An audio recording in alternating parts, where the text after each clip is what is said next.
ndi musanyufu nti ku bitundu 10 kkooti ebadde ino okusala ku wano ku kkooti esooka mpangudde ebitundu 50.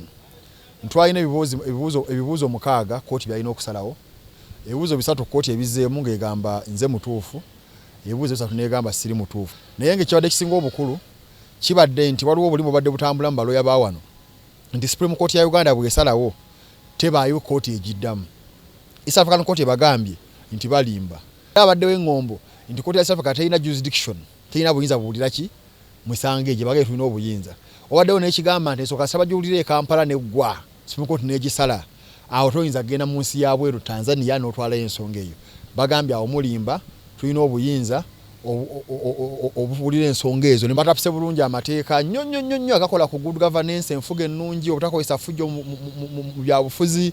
Naye batuuse amateeka ago ne principles ezo okuziteeka ku bintu bitwabawa awo ne boogeza ebirimi ne boogera ebitakwatagana nti okugeza omulamuzi agamba kibi nnyo okukola akavuyo mu byobufuzi, kibi nnyo okuba abantu, kibi nnyo okukola effujjo.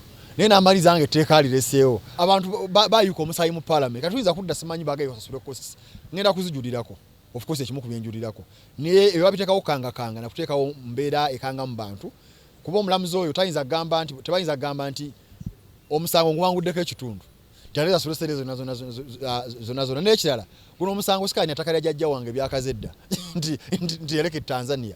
Guno omusango twogera ku nsonga z'Abannayuganda engeri gye babafugamu. Abaganda bagamba omulimba omulekera paka ku mulyango.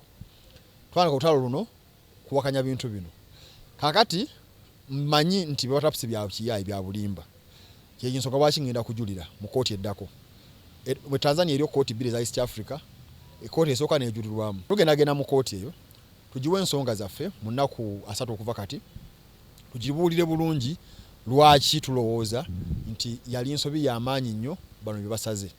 Kakati abantu abalowooza nti kumala budde si kumala budde. Mbagambye already kati Munnayuganda waali akimanye nti Supreme Court bwe kusala ensawo e Kampala era gy'oddukira wa e Tanzania. Watu kuba kaluka kimu tuveeyo watusigalayo tumanya nti aha kuba ekitubeezaayo ssaawa eno si ssente ekibeezaayo kiri nti tusobola okukuumibwa ne twayisibwanga Amini bwe yayisa Bannayuganda abaali wano oba Obote bwe yakola ki bwe yabayisa.